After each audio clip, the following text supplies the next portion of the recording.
Hello, welcome to the channel Why Stories. Enjoy watching. When Nati entered the office, Teodora was lying on the floor. "Oh my God, what happened to you?" the woman exclaimed. "I can't even lift you. I'll call someone for help right away." Nati rushed to the manager's department. "Micaelo, Sergio, Pedro, Antonio. Someone, come with me. We need your help urgently." Nati literally broke into the department, clearly showing signs that she was nervous. "What's happened? Can you explain properly? Don't you see how much work there is? If you leave your working place for a minute, Tobias Ray will report you. Then you'll have to explain for why you were absent from your workplace for more than 15 minutes and missed all the client calls." Sergio, the new manager in the department, protested. He had only recently started working there and was afraid of everything. "Come on, let's go quickly. Teodora is not well. She fainted. She's lying alone in her office. I can't even move her to Tobias's computer table," Nati exclaimed. Sergio jumped up and ran with her through the long corridor.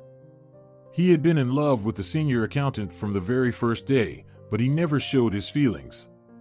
She was a married woman, and her husband also worked in the same department. It was inappropriate to pay attention to someone else's wife. Sergio and Nati rushed into the office. The man lifted the woman onto his arms and carried her to Tobias's workplace. "Should we call an ambulance? Look at how pale she is. What if it's something serious?" Sergio asked, looking at Nati with concern. This wasn't the first time Teodora had fainted. Nati was aware of that. Once, when she came to deliver some reports to Teodora's office, she found her lying on Tobias's table. Her eyes were closed, but as soon as Nati approached her, Teodora responded immediately, saying that she was just tired, that there was no fresh air in the office. What a nonsense! The office always has air conditioning that adjusts according to the outside temperature, Nati thought to herself at the time, but she didn't say anything out loud. She brought a glass of water, left the reports on the table, and left the room. It wasn't her concern. "No need to call an ambulance," Teodora's hoarse voice sounded. "I'm just tired. The weather outside has been so extreme lately. One day it's 30 degrees, and the next day there's rain and thunder. Anyone would feel unwell with such changes. Is Rodrigo still here, or is he out having coffee again? Tell him to come to me if you see him. We should go home, the workday is over. No need to stay late." "All right, Teodora. As soon as I see Rodrigo, I'll tell him to come to you," Nati said. "I've poured you some water. Drink it. I'll go make strong coffee with sugar. You can have some to stop the dizziness." The two girls left the office, and Nati went to the kitchen to make coffee while Sergio returned to his workplace. "Yes, Lucretia, see you later. I'll drop by tomorrow at the same time." Sergio heard Rodrigo's voice as he was leaving the chief accountant's office. In the office, everyone knew about their business conversations. Every day, Rodrigo visited Lucretia's office and spent several hours there. He was the only manager who was consistently absent from his workplace. Tobias Ray checked the cameras every day and mercilessly fined everyone except him. What fines could there be for work-related conversations with Lucretia? It was unclear what the chief accountant and the manager could talk about. Only Teodora, who was so naive, either didn't notice or pretended not to notice the office gossip, as if nothing was happening. What could one say? She didn't want to lose her job, and after all, her husband was not a stranger. They had lived together for 20 years, and everyone has their affairs, right? Affairs that are nothing special. Or perhaps she genuinely didn't notice. How could she keep track of everything? She had an entire department to manage. There was a lot of work, and rumors are just rumors. They are everywhere. "Your wife asked you to come to her office," Sergio said to Rodrigo, closing the door behind him in Lucretia's office. "She felt unwell, fainted. You should go and take her home." "What happened?" Rodrigo tried to look interested. Go, she'll tell you herself. Oh God, what's wrong with her again? When will all this stop? Rodrigo thought to himself as he walked to Lucretia's office. He also noticed that for the past 6 months, Teodora seemed constantly tired. She used to come home from work, cook, and tidy up the apartment. But now she had headaches, felt sleepy, and on weekends, she could hardly get out of bed. She would spend half an hour doing something in the kitchen and then go back to sleep. Maybe it's just seasonal or age-related. No one can understand what's going on in women's heads. He thought. Teodora, what happened again? Giorgio met her in the corridor. I heard from Giorgio that you fainted. Let's get ready to go home. Why are you giving orders? I'll finish my coffee and then we can leave, Teodora replied. My head started hurting because of the sudden weather changes. Don't you see what's happening outside? One day it's hot, the next day it's cold, and I have blood pressure issues, you know. I'm not made of steel, and I'm not young anymore. 20 minutes later, they left the office and headed home. Rodrigo held her hand, pretending to show concern.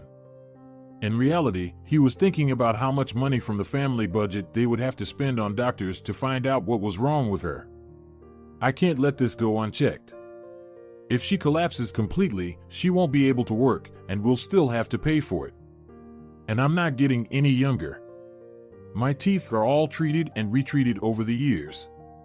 It's time to start saving for implants, so I won't walk around like an old grandpa in 10 years. It won't cost less than $1 million, he thought to himself as he boarded the bus with his wife. They sat silently all the way home, not uttering a word. Teodora, are you still asleep? It's time to get ready for work. Will you prepare breakfast? I've already taken a shower. We'll eat and then leave, her husband peeked into the bedroom. Rodrigo noticed that Teodora hadn't set the alarm clock today. Maybe she thought he would wake her up? But I got up almost an hour ago, and she's still sleeping, he thought, somewhat annoyed with himself. No, I'm not going to work today. I didn't even set the alarm clock. I'll call Lucretia and let her know. I'm feeling unwell. We need to call a doctor, Teodora replied sleepily. Why all of a sudden? Everything was fine yesterday. You said it was just the heat, exhaustion. Why do we need to call a doctor? In Rodrigo's voice, there were hints of displeasure that he tried his best to conceal. Well, that's how it is, Rodrigo. I woke up, and everything was spinning, my head was pounding terribly. Maybe it's my blood pressure. Why don't you go and cook yourself some sausages and fry an egg for breakfast? I'll manage here on my own. Call a doctor from the state clinic if you must. The private ones charge around $2,500 just for a house visit. We can't afford to spend so much on doctors, Rodrigo insisted. I'll figure it out, Rodrigo. Have a good day. You can lock the door yourself, okay? Great, now I won't even have a breakfast. Fine, I'll eat out, he thought to himself. Rodrigo quickly got ready and closed the front door behind him.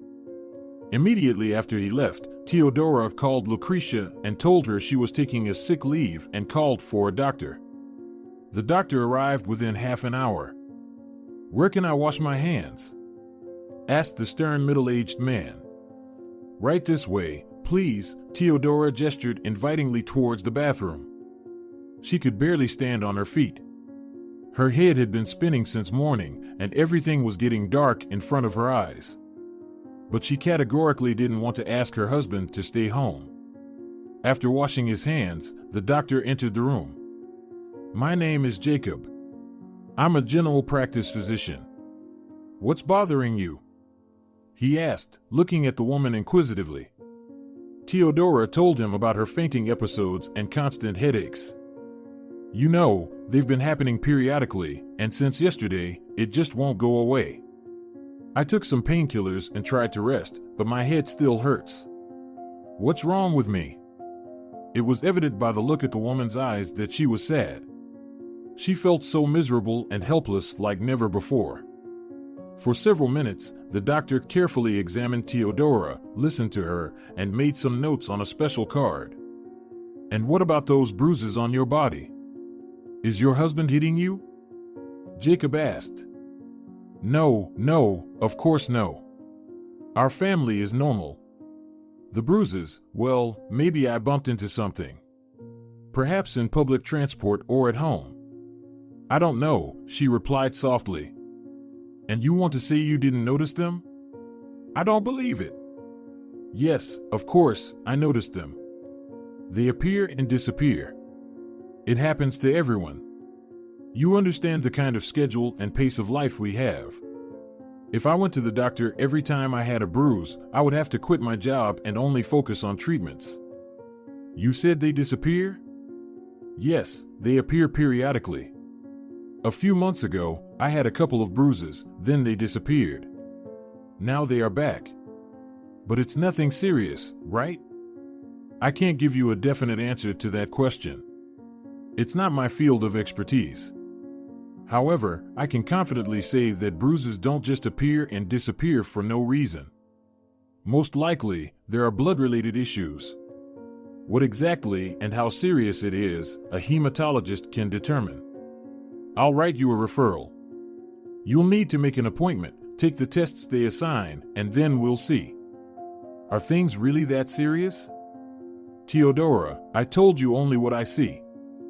Dizziness, frequent headaches, fainting episodes, appearing and disappearing bruises, all of these indicate that you may have blood-related issues. Don't panic prematurely. Once you get the test results, everything will become clearer, and then you can decide what to do. The doctor went out of the apartment, leaving her in confusion with a list of referrals in her hands. For the first time in a long while, she was genuinely scared. What if it's really something serious, she thought to herself. On the internet, she found the clinic where she was referred to. Luckily, she could get an appointment with the hematologist tomorrow. To gather strength, Teodora lay down to sleep again. She felt a sudden exhaustion right after the doctor left. Never before in her life had Teodora eagerly awaited a Friday like she did now. This day was supposed to be decisive in her fate. Exactly a week ago, she visited the hematologist and underwent all the necessary tests. The results were due today. Deep down, she hoped that the doctor's worst predictions would not come true. For a week, she couldn't sleep peacefully, dealing with sudden headaches and her thoughts. What if he wasn't wrong after all, and the preliminary diagnosis turns out to be true, she wondered on her way to the clinic. Her condition had been stable during the week, but occasional weakness would wash over her, making her lie down to rest immediately. During these days, Teodora slept almost twice as much as usual. Rodrigo's behavior bothered her. She felt it. He tried to leave home very early and return late, so as not to face his wife unnecessarily. During that time, she didn't even wonder where he spent his time. She didn't care about it. The only thing that mattered to her was her health. When the hematologist shared his assumptions with her, everything else became insignificant and utterly inconsequential. She entered the doctor's office with wobbly legs. It was obvious the doctor was worried. "Well, Gilberto, are the results of my tests ready?" "You said I should come back in a week," Teodora asked straight from the doorway. "Come in, take a seat." "Don't be so nervous," the doctor replied. "I can't give you any joyful news, but hope always exists, so there's no need to despair. Let's discuss everything now." "What does that mean?" "I've reviewed the results of your tests. Unfortunately, all indicators point to leukemia. This is a life-threatening condition, but we still have time to take action. According to my calculations, irreversible consequences will only start in a few months. Until then, we need to address the issue with surgery. It's preferable to do it as soon as possible." "What kind of surgery?" "Like for other patients with a similar diagnosis, a bone marrow transplant could help you. However, you understand that our donor bank is quite limited? It would be beneficial if someone among your relatives is a suitable match." "Do you have any relatives?"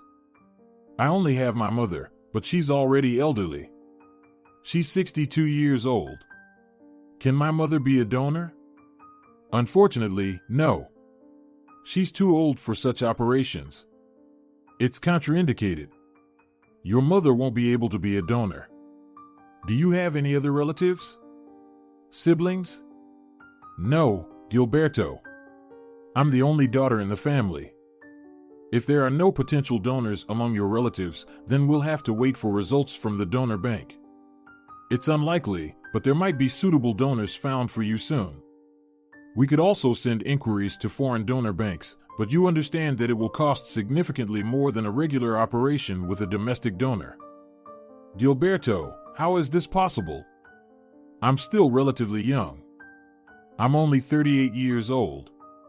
I've never had any health issues or abnormalities. I've always been active and lived a healthy lifestyle. How is this happening? I read that such diseases are most common for children, little boys. In most cases, it's hereditary, but everyone in my family is healthy. Teodora, you understand that we can make assumptions, but ultimately, it's up to fate. Medicine is a precise science, but not to the extent of giving a specific explanation for each case. Regarding leukemia, you have a very limited understanding. You might have read books about it. Young boys might suffer from hemophilia, which is hereditary. It passes from mother to son. Leukemia, on the other hand, is a disease that doesn't spare anyone, neither men, women, nor children. It's just that each case is individual, and anyone can be affected.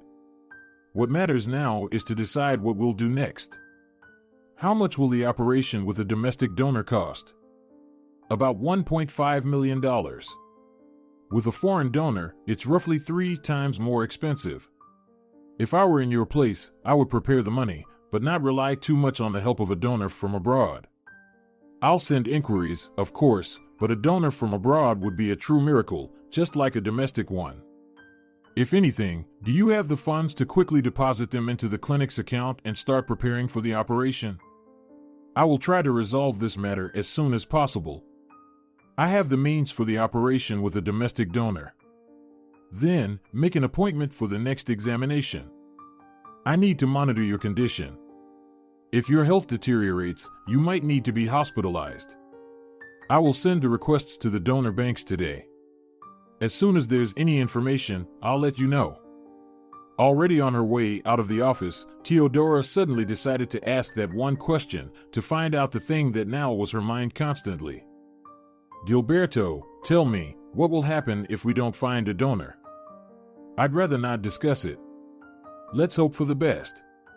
I can only say that the consequences will be irreversible, but you won't fully realize them until the end, just as you won't be aware of what will happen to your body in a few months, calmly replied the doctor. Leaving the clinic, Teodora didn't take the bus. For some reason, she felt like taking a walk and breathing some fresh air. She seemed to have suddenly realized the value of these simple things that she had overlooked for years. Teodora didn't even notice how it got dark. She wandered around almost the entire city center. What a beautiful city! And I never even noticed it before, she thought to herself. She took the subway home. Of course, it would have been more cautious to take a taxi. Who knew, her head might have started spinning again or she might feel unwell, but she really wanted to experience the taste of real life, the smell of the subway that she barely remembered from her student days since she usually took the bus from work to home and used her car for longer distances. She caught herself thinking that she didn't even care how she would tell her husband about it. Deep down, Teodora realized that his reaction wouldn't be too joyous. Doctors, medications, surgery, hospitals, and that's in the best case scenario, if they manage to find a donor in the next 2 months. And if not, then a slow decline in a hospital room or at home, losing strength, losing appetite, feeling indifferent to herself and the world, and being unable to even get a glass of water on her own. As she approached her home, she decided not to delay the long conversation. She would tell him everything today. After all, they were a family and should have shared all joys and sorrows together. Teodora expected any reaction: anger, despair, incomprehension, non-acceptance of the situation, but not what she had to face. She didn't expect even this, even though she understood that she wouldn't receive sincere support from her husband. "Where have you been for so long?" Rodrigo asked, not even giving Teodora a chance to take off her coat. "I went to the hematologist. The test results came today," she replied with indifference in her voice. "And? What are the results? Have you come up with some non-existent disease again, like a few years ago with infertility?" He sounded mocking in a way that she sometimes hated him for. Their family was never perfect. In their early years, they lived soul to soul, but then, like many others, came the yelling, quarrels, scandals, and then reconciliation. They never resorted to violence, but everything else sometimes seemed to be in excess. "But it's better than being alone," Teodora always thought to herself after another argument, but now, for some reason, she felt repulsed. Not so much by his words, but by herself. If in the past she didn't pay much attention to his reproaches, he would rage and then calm down. Now she felt hurt. And he always believed he was right, even when she went like a crazy person from one clinic to another several years ago, trying to figure out why they couldn't have children. He didn't even consider going with her to get tested. The idea that the problem could be with him never even crossed his mind. "So, what about me? What could possibly be wrong with me? I'm perfectly fine. It's you women who always have some issues with these things. A man is a man. What could possibly be wrong with his health?" He responded more or less like that every time Teodora asked him to get tested. At that time, several doctors all said the same thing about incompatibility, but he seemed not to hear her, or rather, simply didn't want to hear it. What could he have said to her back then if it turned out that he was equally responsible for their situation? So, he conveniently used it to his advantage whenever possible, saying, "You didn't give birth to a son, but I'm still here with you, not going anywhere. You should be grateful." For some reason, at this very moment, the most unfavorable moments of their family life resurfaced in her mind. Over the years, there were many such moments, but there were some that bothered her more than others. And everything that was in any way related to having children fell into this category. He never went through any medical examination, and there were no obstacles found preventing her from conceiving, yet she was the one blamed. "Leukemia," Teodora briefly replied to her husband, passing into the room. "The test results showed that I have leukemia. There's no room for error." The doctor double-checked everything to be absolutely sure. Rodrigo noticeably deflated. He didn't know what to say to that. On one hand, he truly felt sorry for her. He still remembered Teodora as the same young student he fell in love with 20 years ago when they first crossed paths in the university. They studied in different faculties, and their encounter was somewhat fateful, but more so for him than for her. For a simple boy from a poor provincial family, this local city girl with her mother and an apartment in the city center was a real treasure. He couldn't even remember now what prompted him to propose to her after just 6 months of knowing each other. Was it love or the desire to settle down in the capital? He genuinely didn't want her to die, but months of care, expenses on life-sustaining medications, weekends spent in the hospital were not part of his plans. Especially now that he met Lucretia. She was everything he could dream of in a woman. He never expected her to reciprocate, and at first, he even hesitated to show any signs of attention. Everything fell into place on its own. He never even thought about whether Teodora suspected anything. It didn't matter to him. Rodrigo was convinced that even if she found out, she wouldn't divorce him. Men, if married, then only once and for life. If a husband, then he was family, no matter what he did and how he behaved. He knew that. They lived by habit, by the established routine. It suited both of them. And what of the prognosis? What did the doctor say? He asked, staring at one spot. It sounded as if he hadn't thought of what to ask yet. He put me on the waiting list for the donor bank. We'll wait for a suitable donor. In the meantime, I'll have regular checkups with him. He needs to monitor my condition.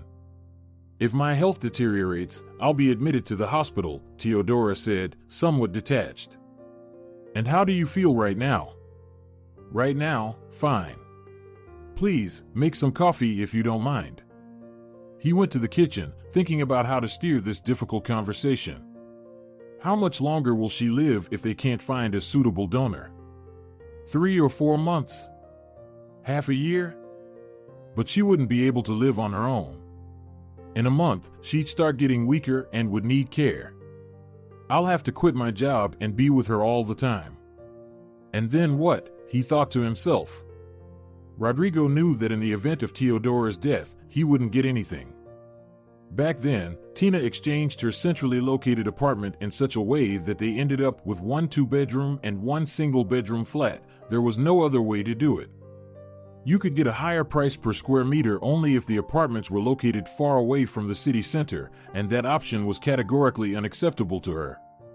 She gave the 2-bedroom flat to Teodora, but it was more of a conditional arrangement on the perspective when she gets married, if they have children. They moved into this apartment right after the wedding, but Tina put it in her name only. She didn't particularly like her son-in-law, but she had to accept her daughter's choice. Rodrigo still remembered that overheard conversation. Teodora, is he not from around here? Tina asked, concerned when they went to the kitchen to make coffee. It was the day they met his parents. No, Mom. Why does it matter? The main thing is that he's a good person, Teodora replied, head over heels in love 20 years ago. Since then, her mother-in-law's attitude hadn't changed. She almost never visited them. To avoid crossing paths, Tina tried not to talk about her daughter's husband in front of her. She didn't want to argue. Now was the moment. I'll ask directly. What do I have to lose? Rodrigo thought to himself.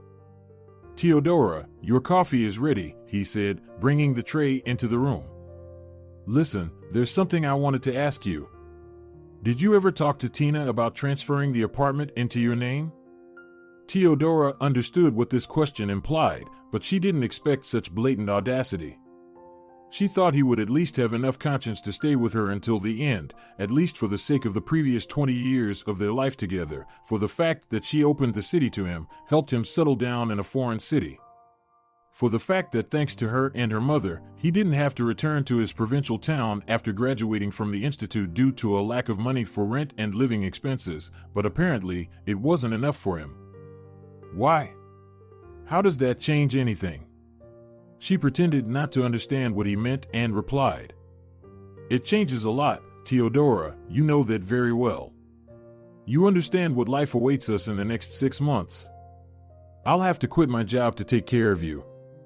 Soon you won't be able to take care of yourself. If you don't find a donor, it'll be at least 6 months. And if you do find one, then there will be the operation, recovery, all of that not only costs money but also time. And yes, sorry for being so upfront, but if all the efforts and money end up being in vain, do I still have to leave and be on the street? Rodrigo didn't explicitly mention what would happen if she died, but everything was already more than clear. Due to the headache, she didn't fully comprehend what was happening, so she couldn't react immediately. They stayed silent for about 10 minutes, after which Teodora said, So, all these years you've been with me because of the city and the apartment, right? Teodora, why are you exaggerating everything? My goodness. You're picking a fight out of nowhere, asking questions, interrogating. Of course not. Just try to understand me too. I need guarantees that I won't be left without a job and without a roof over my head. Wouldn't you be concerned if you were in my place? It was obvious he was angry and dissatisfied. No, Rodrigo. I would be concerned about what I can do to save my loved one, what I personally can do for that. But apparently, you no longer consider me your loved one. You're living with me out of habit and because you have nowhere else to go, she said so easily, surprising herself with her words. She would have never said something like that out loud before. What are you saying, Teodora? That's not what I meant at all. Of course, you're my wife, and I love you, and every family has arguments. Are we worse than others? Calm down. Everything will be fine, Rodrigo tried to embrace her. It wasn't advantageous to argue right now. He did his best to smooth over the sharp edge that he had unintentionally revealed. I won't ask my mom to transfer the apartment to me. It will remain her property until my death, or we'll sell it to pay for the donor's services, the operation, and subsequent rehabilitation, Teodora said calmly but firmly. These words infuriated Rodrigo. He slammed his fist on the coffee table, causing the coffee to almost spill from the cup, and then yelled, "Well, sorry, my dear. In that case, I won't be carrying pots for you for 6 months. I don't want to end up a jobless beggar and roam around railway stations in search of food. And I don't want to return to my remote village either. After all, I'm not a kid anymore, I'm 38 years old. I want stability and confidence in my future. Depriving me of that is at least unfair." He stormed off to his room and packed his suitcase.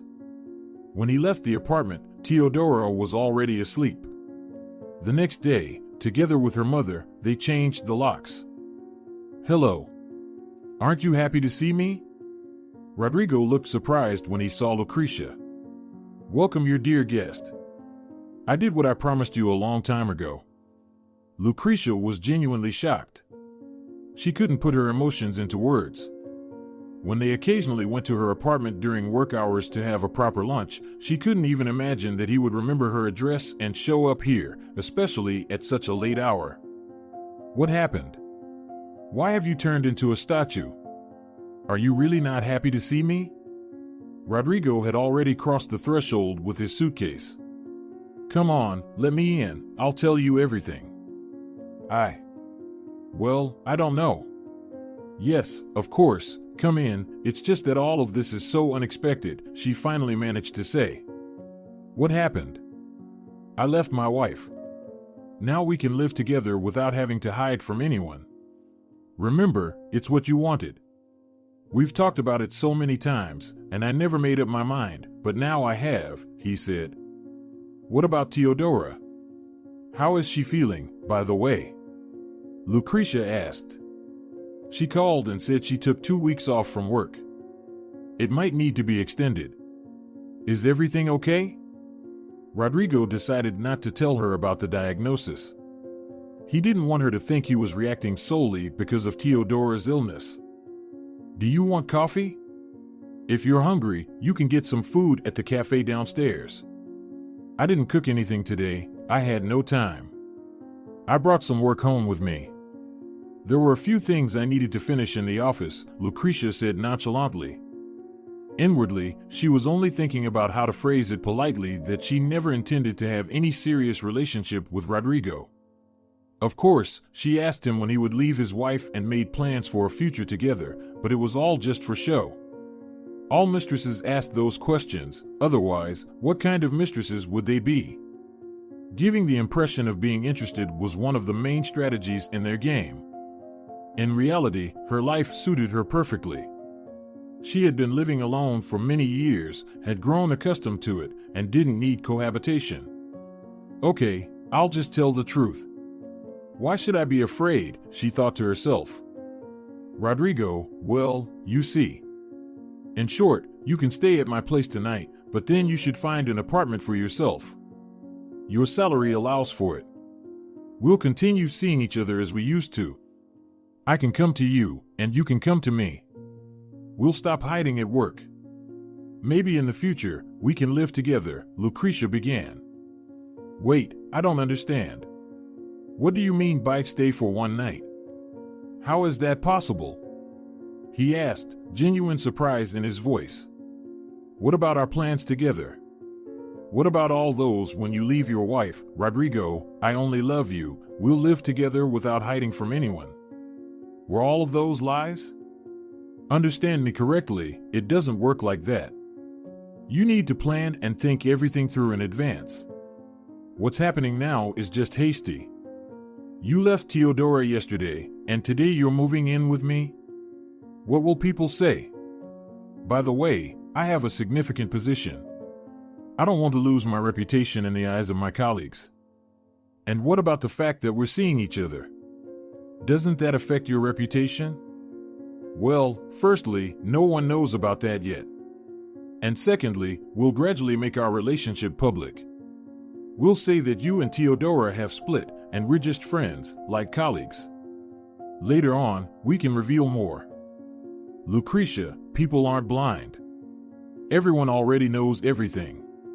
Or do you think they don't understand what we're doing in the office during work hours and why I go there so often, being absent from my workplace for half a day? The lies looked extremely ridiculous. The arguments were funny and obviously false. Lucretia understood that as well, and that everyone already knew everything. But she couldn't come up with anything else. Okay, Rodrigo, I've said it all. If you want, you can stay overnight today. If not, go to a hotel or rent a place for a day. It's time to sleep. I have to wake up early for work, and I still need to finish reports by morning. I'm constantly sleep deprived. If you decide to stay, there's bedding and other things in the room near the kitchen, Lucretia said, then went to her room. All right, she's right. I do have to wake up early in the morning.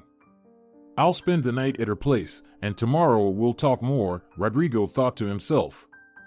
He couldn't even imagine they would have nothing to talk about. If he expected betrayal from anyone, it certainly wasn't from her. They went to work separately. Lucretia left much earlier than him. When Rodrigo woke up, there was a note on the table, "You'll find something to eat in the fridge. Coffee is in the left cupboard. If you're leaving, take your suitcase with you. Pull the door handle up to lock it." She didn't leave him any keys. It was clear she didn't expect him to return. Damn. I need to find another place to leave the suitcase so that no one at work asks unnecessary questions, he thought to himself. Rodrigo called several hotels near Lucretia's place. The prices were very high, and there were hardly any available rooms. Only one was left. He took his things there and headed to work. The office was a short distance from Lucretia's home, so he managed to do everything and even arrived on time. Rodrigo, come to my office, Tobias approached his workstation. I need to have a very serious talk with you. I wonder what the boss needs from me. I didn't even arrive late for work today. What could they possibly have to complain about? Rodrigo thought to himself. The request made him nervous, but he tried his best to appear perfectly calm. Tobias, may I? He said, slightly opening the door to the office. You should knock before entering, the boss replied. Come in and close the door behind you. I'm all ears, Tobias. Here's the situation that's not looking good for us. Overall, you've been absent from your workplace for more than 5 working days during the month. It's all recorded on the surveillance cameras. Moreover, you've been away for more than 4 consecutive hours during a single workday. You understand that this is a valid reason for dismissal, don't you? But that's not the most crucial point. Upon hearing these words, Rodrigo turned pale. He didn't understand what was happening. Tobias was well aware that he frequently wasn't at his workplace. He knew the reason, but he never mentioned it. The relationship with Lucretia had long been a reason for gossip and coffee talks, but was also a taboo topic. Now look at the statistics of your personal sales of components for the last quarter and compare it to how much you've sold personally this quarter, Tobias continued, laying out printouts with graphs on the table. Your results have dropped exactly 3-fold, which is the most unsatisfactory performance within the department. Not to mention that we solely process incoming requests, and you've missed exactly 100 of them this month. You haven't answered some incoming calls for several hours, which resulted in numerous complaints to the support and quality control hotline. What do you have to say in your defense? Tobias, but you know everything yourself. What do you want to hear from me? Lucretia often called me to discuss profits. What are you talking about? What profits? Do you even have an idea of what the chief accountant does? Stop lying and twisting the truth. He indeed had a rather mediocre understanding of what the chief accountant did and what responsibilities he had, just as he did about the entire accounting department. He didn't even know what his wife Teodora was responsible for. He blurted out the first thing that came to his mind, and it was a terrible blunder. Will you write the resignation yourself, or should we proceed with the dismissal? Tobias looked sternly at the crestfallen Rodrigo. What? What dismissal? What are you talking about? Rodrigo couldn't believe his ears. Well, fine. Just fine me like you do to other employees who are absent from their workplaces. But firing?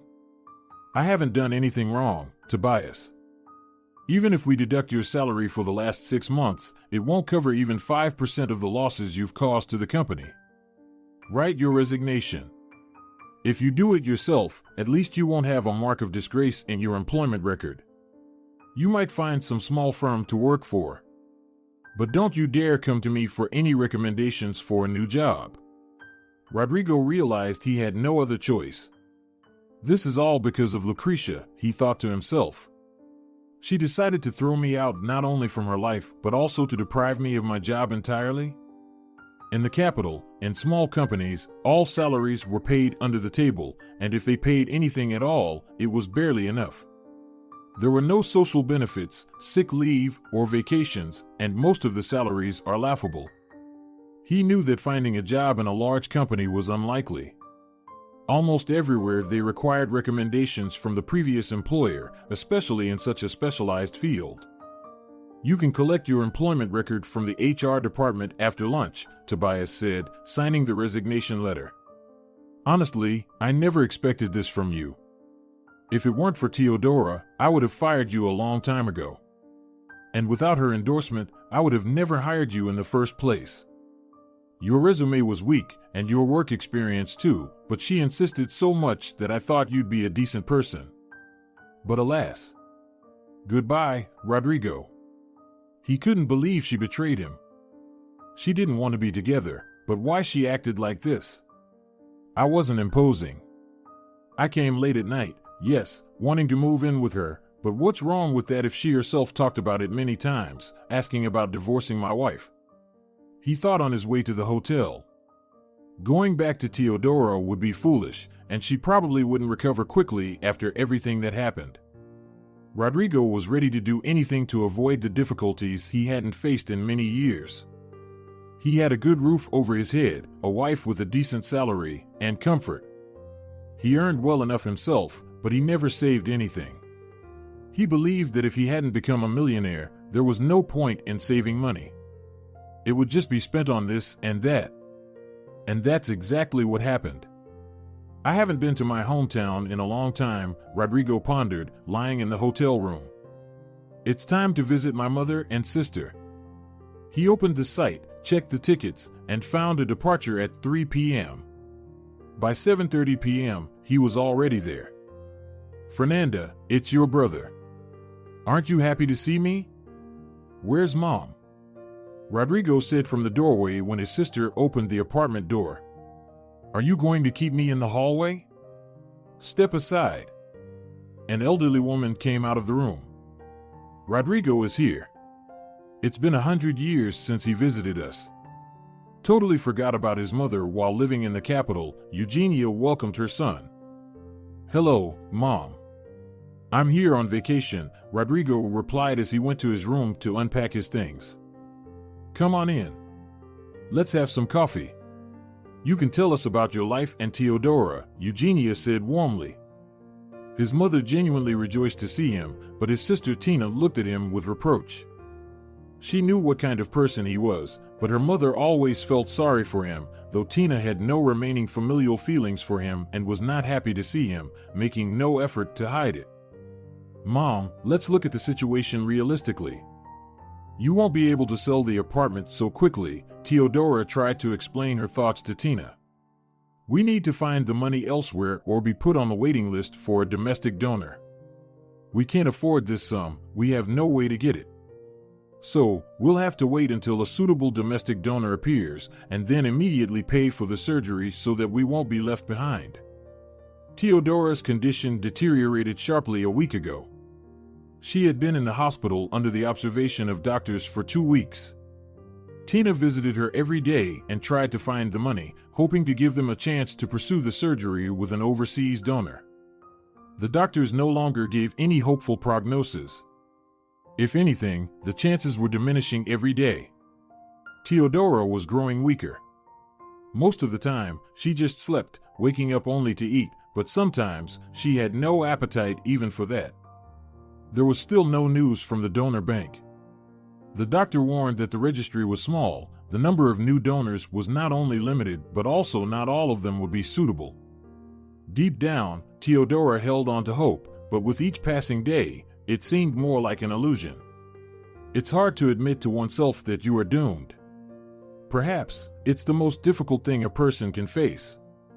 Rodrigo never called once, not even to inquire about her well-being. Teodora was sure he would return, as he had nowhere to go in the capital, and he couldn't just erase 20 years from his life. She hoped that his words about pots and the apartment were said on impulse, that he didn't really mean it. He was just hurt that after all these years, he still couldn't build a successful career. He wanted guarantees, and she could understand that. Teodora felt sorry for her husband, and he just disappeared, forgetting both her and the years they spent together. He was still considered her close relative by law, but in reality, he was already no one. She tried not to think about it. She couldn't handle it. In the last days, everything boiled down to waiting for a donor. The illness progressed, and there was nothing she could do about it. What if we put the apartment up as a loan deposit, or sell it and repurchase it later? I heard about that, Tina Tobiasovna suggested. Mom, what loan deposit? What repurchase? What are you even talking about? Teodora replied. At best, you'll get 30% of the apartment's value. If you find someone to quickly buy it, they'll offer the lowest price. Besides, all these organizations and so-called investors are full of criminals, and you know that. Do you want to get involved in something like that? We must do something. The woman couldn't calm down. Maybe we should apply to the bank. They do provide loans against real estate. Oh sure, and then how will we repay it? Don't forget that even though I continue to receive my salary on sick leave, it's definitely not enough to cover such a loan. And if the bank agrees to give such a sum, it'll be at very high interest rates and for a short term. No, Mom, these options won't work out. We need to come up with something else, Teodora replied. Tina looked at her in amazement. Despite her condition, Teodora could still think, consider different options, analyze and reject unprofitable choices. Anyone else in her place would have panicked long ago, thrown a fit, and only talked about the inevitable end. Any person would agree to give up not just the apartment but everything they had for life, but Teodora managed to think even in such a complex situation, worrying not only about herself but also about the family property for which her mother and father had worked their entire lives. Knock, knock, can I come in? A man with fruits entered the room. Teodora, look, Sergio came. Tina said cheerfully. He had been visiting her frequently since he learned about her illness. Rumors spread quickly in the office. The bad news reached their department about a week after Teodora went on sick leave. He wanted to call her on the first day, but then he thought it would be inappropriate. After all, she was a married woman, and both she and her husband probably wouldn't appreciate a stranger getting involved in their lives through his help. But when Rodrigo was fired, Sergio decided to at least find out if she needed any financial assistance. After getting her number from Lucretia, who surprisingly gave it to him without contacting Teodora first to check if it was appropriate, he called her the same evening. It turned out Rodrigo was not around, and her health was gradually worsening. The day after their conversation, she was taken to the hospital. Teodora, how are you feeling? I brought you some fruits. I don't know, ask the doctor if you can eat them. I wouldn't want to make things worse with my good intentions, Sergio said with a touch of genuine concern in his voice. By the way, I have some news for you. I'm not sure yet if it's good or bad. You'll decide on your own. Tell us, Sergio. Right now, we need good news like breathing in the air, Tina smiled. If she didn't immediately harbor any sympathies for Rodrigo, Sergio, for some reason, impressed her from the first moment they met. They had known each other for a short time, yet Tina already made it clear that she wouldn't mind if something developed between them and Teodora in the future. Teodora herself hadn't even thought about it. She was undoubtedly grateful to Sergio for his support and friendship, but nothing more. Deep down, she was constantly thinking about Rodrigo. Could it be true that 20 years ago, he proposed to her just for the apartment and had been living with her all these years only to avoid going back to his small town? These thoughts haunted her. How could she have been so wrong about a person? I sent letters to several charitable foundations, explaining our urgent and critical situation, emphasizing how crucial it is for us to have the opportunity to undergo the operation with a foreign donor. Additionally, I wrote a letter to the program Heavy Human Fates. They often help raise funds for surgeries and treatment for seriously ill patients, Sergio continued. Oh, come on. That's all a scam. They pay money to the audience just to come to the studio, tell their stories, and boost their ratings. Do you want us to make fools of ourselves on national television? Tina clearly didn't like Sergio's suggestions. First of all, you've misunderstood everything. And secondly, you are absolutely wrong. What's wrong with us going on that program to save Teodora? On the contrary, it could help us raise a substantial amount in a short time. And lastly, Tina, nobody has replied yet, no one has made an offer, and no one has invited us anywhere. We just need to do something. I can't sit idly by, Sergio responded. Sergio, thank you so much for your support, for being there, for everything. You're not just a good person, you're a true friend who won't abandon us in times of trouble, Teodora said, looking at him with genuine and sincere gratitude. Their conversation was interrupted by a doctor entering the room. Hello. I have good news for you. Tina, come with me. We need to talk, said Gilberto. The woman left the room and followed the doctor. We received a response to our application. There's a donor from the foreign database, Gilberto said without preamble. But you understand that we are not alone in this. There are other people who are also eligible for the operation with this donor. To reserve the donor for yourself, you need to pay at least 20 to 30% of the total cost. That way, we can perform the operation a week after all the necessary paperwork is completed and the donor material is delivered to our country.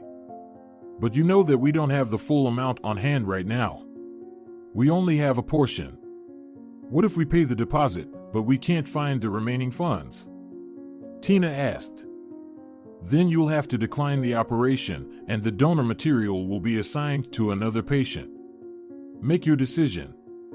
There's no time for hesitation. I need to talk to my daughter, Tina replied. I'll be waiting for you in my office in 15 to 20 minutes. Try to make a decision quickly so I can confirm the application, and we won't be overtaken. The data updates every hour, and if there's another patient willing to pay the entire amount up front, they might get ahead of us. Tina felt both relieved and anxious at the same time. Of course, they had to accept the offer. There might not be another chance. In a month, the countdown might go from weeks to days. Teodora, Gilberto has good news for us, Tina rushed back into the room. They found a donor with a suitable match abroad. We can have the surgery in just a week. We can pay in installments. We have the necessary amount to make the deposit for the foreign clinic to prepare all the documents and for the donor to come. But what about the rest of the money? Where will we get them? Teodora asked in surprise. We don't have the full amount. It won't just magically appear out of thin air. Teodora, do you even understand what you're talking about? It feels like you're in some sort of daze. You're lying here, on a hospital bed. You sleep most of the time, and your days are numbered. What sums? What money? What are you even thinking about? Tina was getting visibly angry. If needed, I can put our apartment up as a loan deposit. So be it. We'll live in a smaller one. It's not a big deal. Yes, we might lose some money, but I only have one daughter, Tina said. I can contribute an additional $500,000. I have savings. And then we'll need to find another $1,500,000 plus additional expenses, which I calculated to be around $300,000, Giorgio said. Tina, go and tell Gilberto that we agree. Let them start drawing up documents. Teodora was amazed by Giorgio's gesture. A complete stranger, barely acquainted with her, was willing to give up his savings to save her life. She thought about Rodrigo again and felt sad. Maybe he doesn't even think about me. He doesn't care about what happens to me, how I am. If the apartment was in my name, he would have been here every day, caring for me. But now, he's nowhere to be found, she thought to herself. What are you thinking about? Giorgio interrupted her thoughts. It's just so incredible. They found a donor. I'll have the operation and I'll recover. Everything will be fine, she replied. I can't even believe it, to be honest. Where will we find the remaining amount if we can't use the apartment as a loan deposit? No one will give us a loan. And if that's the case, the operation will have to be canceled. And then what? Well, you know it all too well. You heard what Gilberto's prognosis was. There's nothing comforting about it, sadness returned to Teodora's eyes. You're not even thinking about the right things. All you focus on is sadness and sorrow. Instead, think about the good, about starting over when you recover. It's such a rare stroke of luck. Some people wait for donors for months, and some don't even get the chance. And we'll find the money. I told you I sent letters to charitable foundations. I'll send more today. Maybe we'll get lucky again, and one of the foundations will agree to open an urgent fundraiser, Giorgio encouraged. Excuse me for interrupting. Teodora, you need to sign the documents. Shall I bring them here, or can you walk to my office? Gilberto asked through the partially open door. I can walk to your office.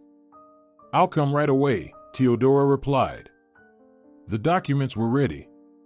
Tina went to the bank to transfer the money. As a habit, she kept the funds not in an account but in a bank safe deposit box. Well, at least she didn't have to worry about the bank refusing to issue a large sum from her account on such short notice. Once again, she praised herself for her foresight. At one point, on her mother's advice, Teodora started saving money in a separate account. She thought that when her mom became very old and frail, she could use that money for her care. Teodora had saved up this money with the thought of her mother in mind. Little did she know that fate would take such a turn, and it would be her in need of help. All right, Teodora, I'll go now. You rest. I'll definitely come to see you tomorrow. Tina and I will take turns so that neither of us gets too tired, Giorgio said with a smile. Okay, Giorgio, see you later. Thank you again for your support and friendship, Teodora replied. When he got home, Giorgio noticed several missed calls. The subway was an area with no signal, so he hurriedly called back the unfamiliar numbers. Good day. Did you apply? A young woman's voice came from the other end of the line. It was the call he had been hoping and waiting for. Good evening, Giorgio. My name is Marina. You applied to our charitable foundation, Victory Together, for raising funds for Teodora Soto's bone marrow transplant surgery, the female voice on the phone explained. We are ready to organize targeted financial assistance once you provide the necessary documents.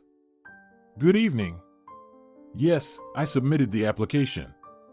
Thank you so much. You have no idea what you've done for us. What documents do I need to bring, and where should I come? Giorgio asked, feeling excited. You can come tomorrow between 9 o'clock and 2000 hours to Central Alley, Building 22, Office 315. The entrance is from the courtyard, through a large iron door. It will have the name of our charitable foundation on it. Please bring your passport, bank account details, a medical card with a clinic stamp, and a diagnosis listed on it, Marina explained. Thank you so much. I'll definitely be there tomorrow.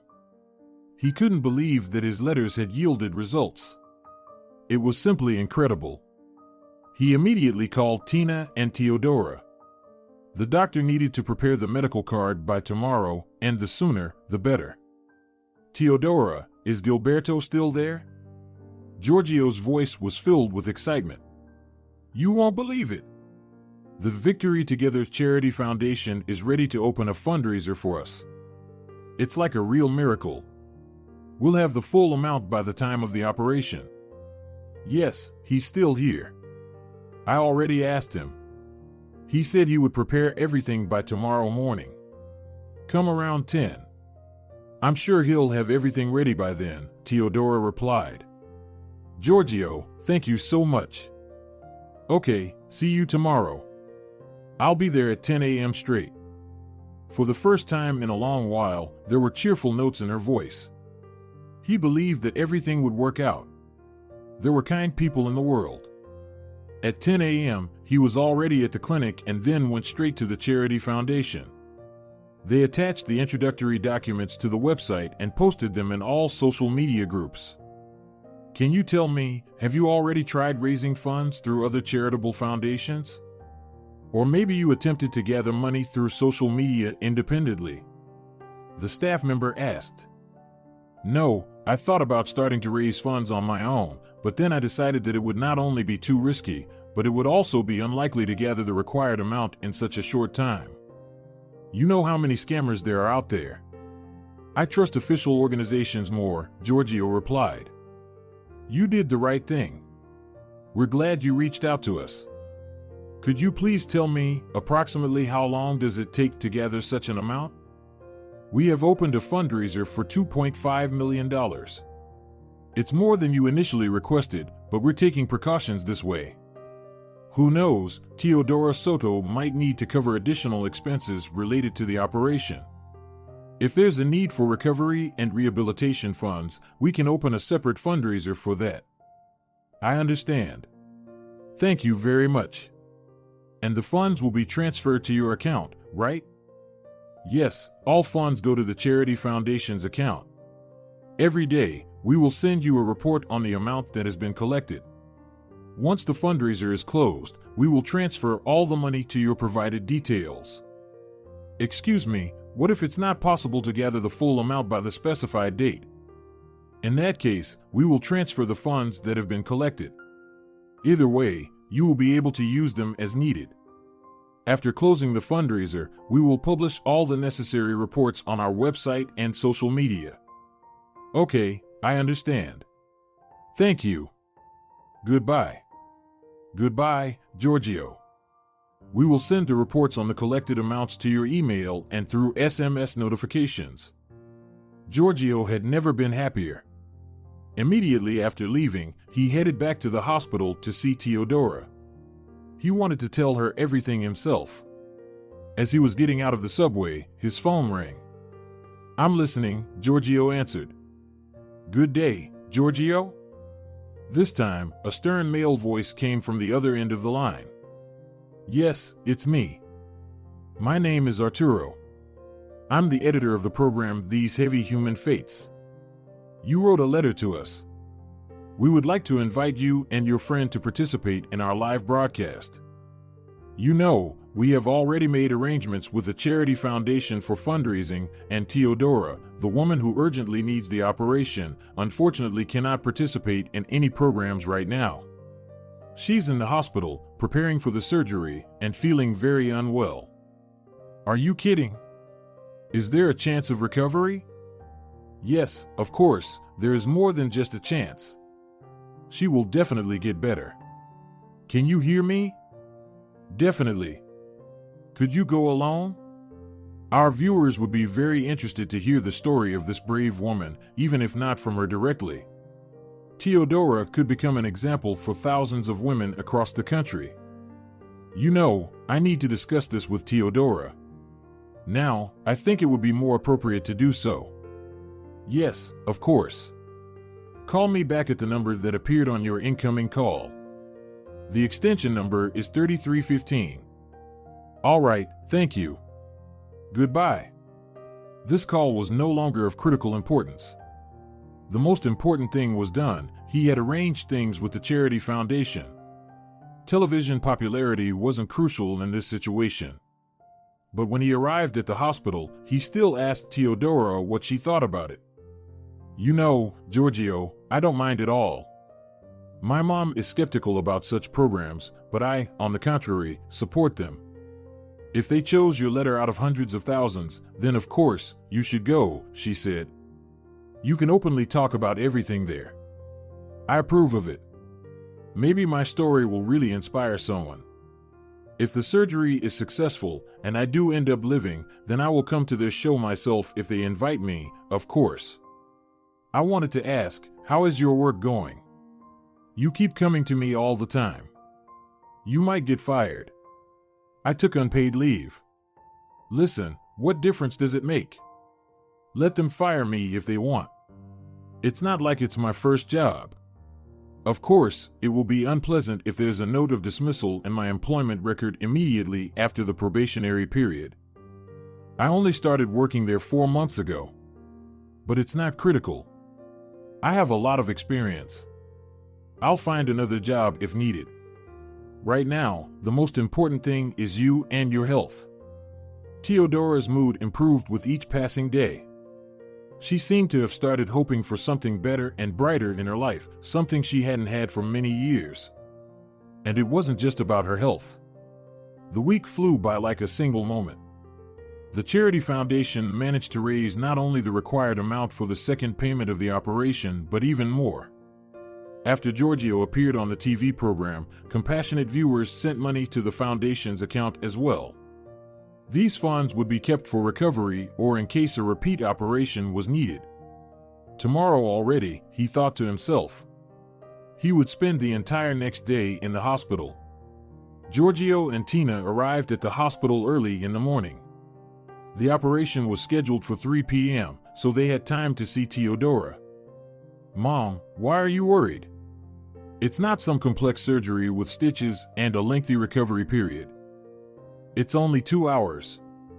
Then I'll rest, and the next day, I'll be able to walk, eat, and talk on my own. Everything will be like before, except I'll feel better than I have in the past few days, Teodora comforted Tina. She wasn't afraid at all, that was true. What did she have to be afraid of? The last few days were a distant memory for her, constant headaches and sleep. Sometimes she couldn't even wake up to eat. She felt so weak. Chemotherapy had negatively affected her condition. Teodora really wanted all of this to be over as soon as possible. But what about a whole year of recovery? What if the donor bone marrow doesn't take? We'll have to do another operation. Tina couldn't calm down. She had been very anxious all week, and that feeling hadn't gone away. Mom, why think about the worst? We should focus on the good. Gilberto will monitor my condition. If something goes wrong, there will be another operation. That's life. Nothing can be done about it, Teodora reassured Tina. Your words are like a prayer, Teodora. I'll probably intervene in your conversation, Giorgio started. Tina, why are you really so worried? It seems that Teodora was right when she said we shouldn't come today. Why wouldn't I worry?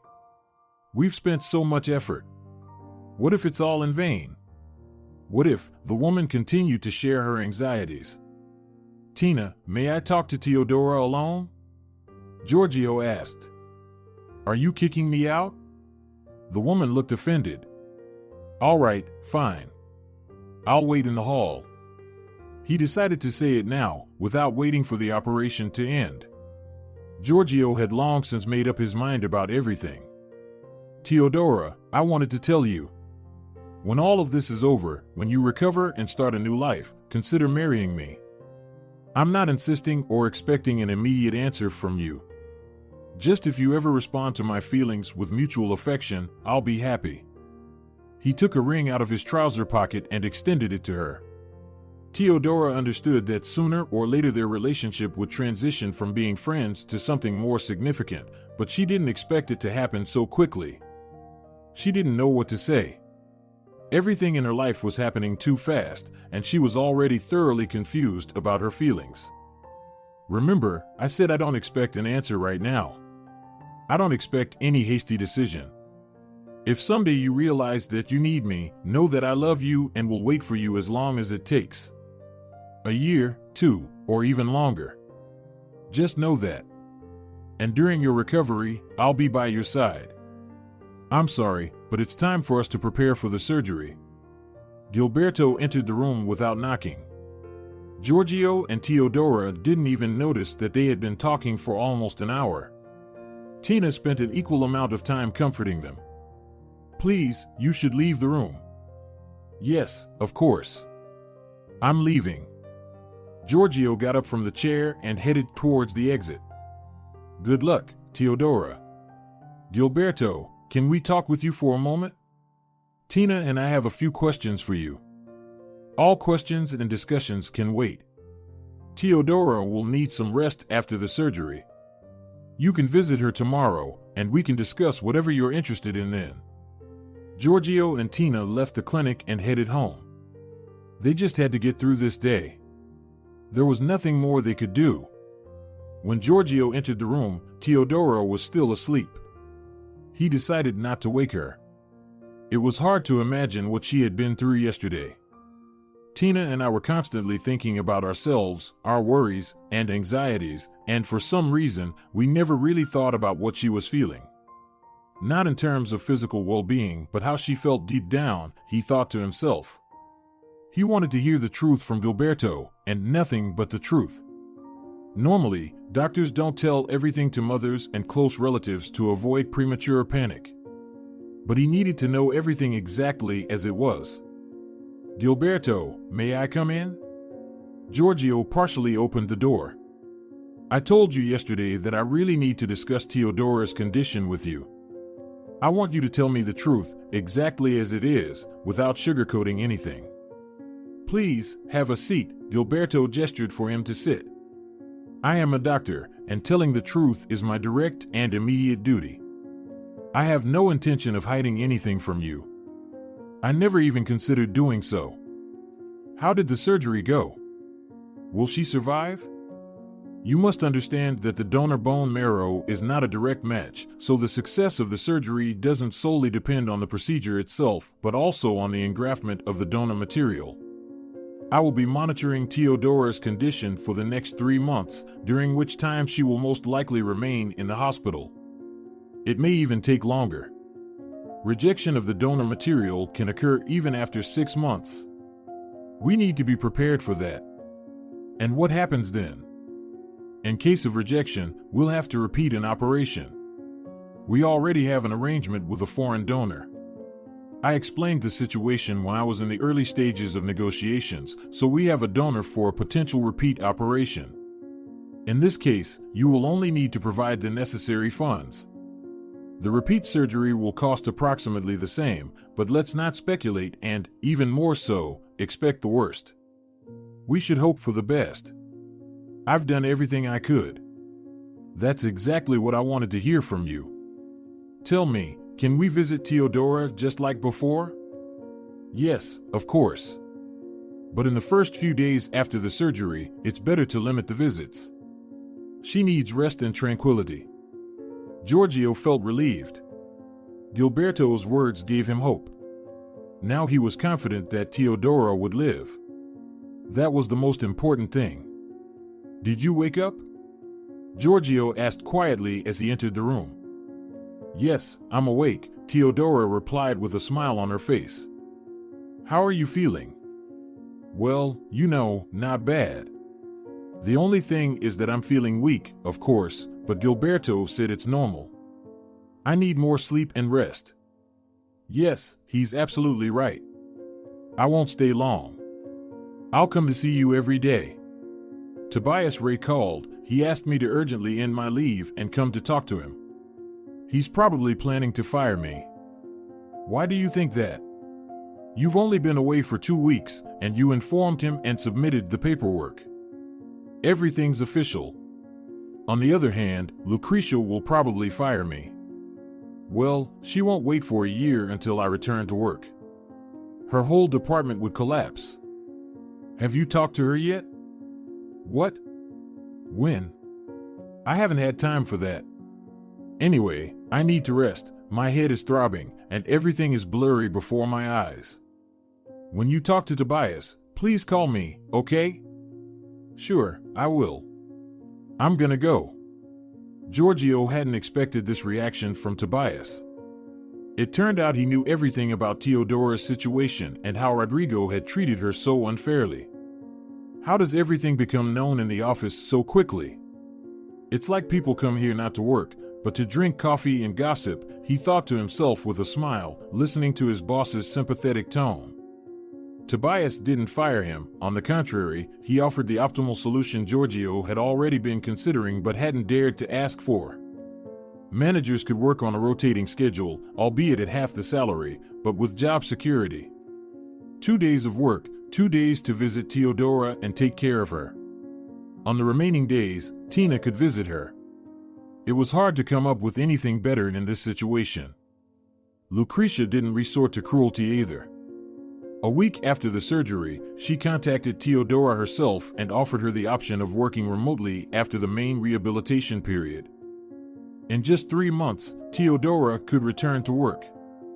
You see. And you were worried, saying, she'll fire me. Tobias is a decent person, he understands everything. As you can see, our team don't abandon honest and loyal employees in a time of need, Teodora smiled. Thank you for coming. It seems like you don't have any days off. Maybe you should take a break?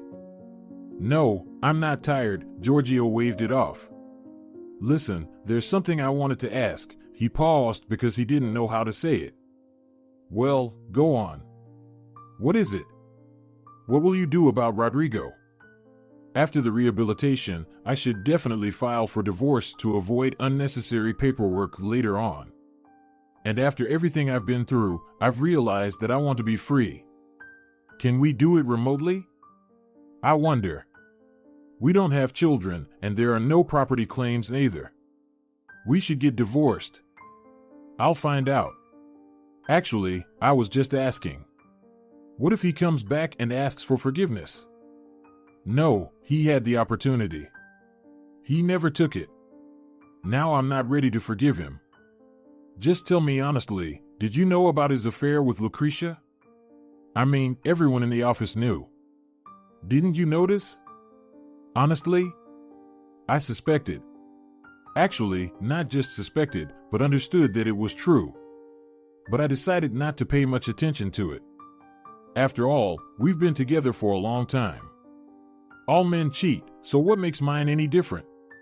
Though, usually mistresses are younger, but he must be a special kind. Or maybe he was counting on some privileges. I don't know. It's not my concern anymore. She had decided that solitude would be the best option for her, at least for the time being. Giorgio understood this without words. He was willing to wait. He was sure that with time, she would overcome everything that happened to her, and then, perhaps, they could be happy together. For years passed. Drunk again? There's no hope left for you. You drove our mother to her grave, and now you're going down the same path. Fernandez shouted at Rodrigo. When will you start living normally? As soon as you came back from the capital, it all started again. I've been putting up with you for 4 years now. Mother passed away 6 months ago. What a person she was. Rodrigo stumbled into the corridor with another bottle. Anyway, Fernanda, prepare dinner. I'll go watch TV for a bit. I'm tired. Tired, huh? Tired of your drinking and partying, that's what you're tired of. You've worn yourself out, poor thing. For 4 years, Rodrigo had been unemployed, living off his mother's and sister's money, and surviving on occasional odd jobs, just to have enough for alcohol. Good evening, dear viewers. This is the program Heavy Human Destinies on air, and I'm your host, Andres. A loud voice of the announcer echoed from the room. Can't they show some series instead? They'll probably just show troubled families and raise money for poor children, Rodrigo thought to himself, but he had no energy left to change the channel. Well, let's watch this nonsense. I guess I have to socialize somehow. 4 years ago, Giorgio from the capital turned to our program. The host continued. he told us the story of his friend who inspired thousands of our viewers to fight against oncology. Our viewers also took part in raising funds that were used for Teodora's rehabilitation after a bone marrow transplant surgery. Now she is not only completely healthy, but her life has changed drastically. Could you please tell us, how did you go through the most difficult stage and manage to overcome the illness? And what else has happened in your life? You know, they say life ends at 40. But I can tell you something completely different.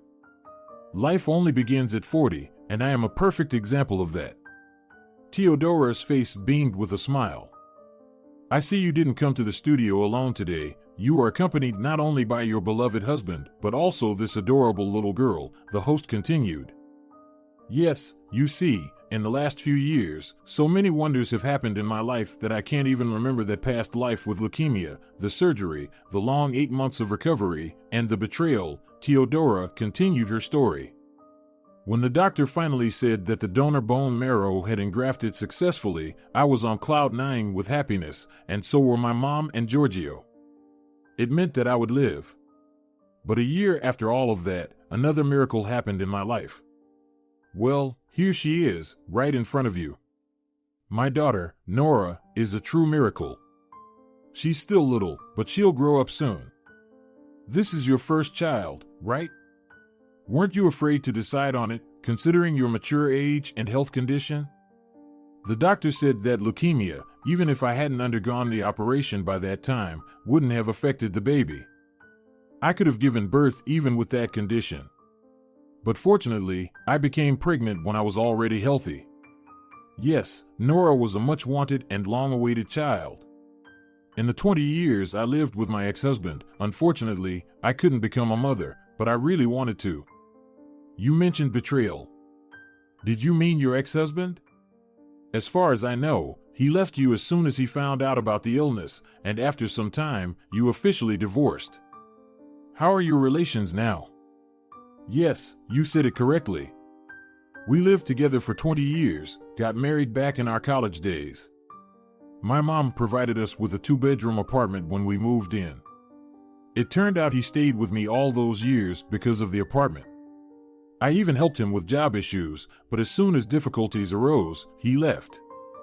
But that's all in the past. Why should we dig it up? I have no regrets. Now I am absolutely happy. And the most important thing, in the past, you worked as a senior accountant, and now you have a network of handmade clothing stores. How did that happen? You know, while I was lying in the hospital for 3 months, I couldn't work at all. I had a sick leave for that time. But sometimes I got so bored, so I asked Sergio to bring me knitting needles and yarn. I started knitting socks, hats, gloves, and simple things like that. Then, when I continued working from home, I couldn't give up my hobby. I also started sewing clothes. Sergio suggested making custom-made items, advertising them on the internet, and selling them through a website. I thought, why not? Of course, I couldn't manage it alone after some time. Orders kept increasing, and I couldn't handle it. So, I hired people. Most of them are moms on maternity leave who sew good clothes in their free time, and I buy them from them. There are also professional tailors. Now we have quite a team. We started getting popular on the internet, and then we opened several offline stores. It's ambitious to call it a network, but now we have 5 shops in the capital, and I hope we keep growing. A deadly illness, surgery, husband's betrayal, a new love, starting a business, having a daughter, and all of this in just 4 years. Teodora, how do you manage to do it all? It's true, how do I manage to do it all? Sometimes I ask myself the same question, she smiled. There's no secret, really. I just learned to set priorities and always do only what truly matters to me, discarding what I don't need. What would you like to say to our viewers as a farewell message? Never give up, believe in yourself, and remember that it's always darkest before the dawn. If you think this is the worst thing happening in your life, maybe you are mistaken, and it's actually the best thing you've been waiting for all along. You will make it through. Teodora, just look at her. Rodrigo thought to himself. Right now, he wanted nothing more than to take something heavy and smash the TV, but he was too drunk and fell asleep during the show. Several weeks later, Fernanda settled the inheritance, and 2 months after that, she sold the apartment and used part of the money to buy her brother a room. She couldn't leave him on the streets. After all, he was still her family. Rodrigo had enough occasional odd jobs to pay for utilities and buy modest food, and he didn't need much more than that. Teodora and Sergio completed building their big countryside house, where they moved from the apartment with Teodora's mom and their little daughter. They had never imagined they could be so happy. Teodora hardly remembered about Rodrigo. He and the years spent with him were forever left in her past. If you're enjoying it as well, leave a like and subscribe.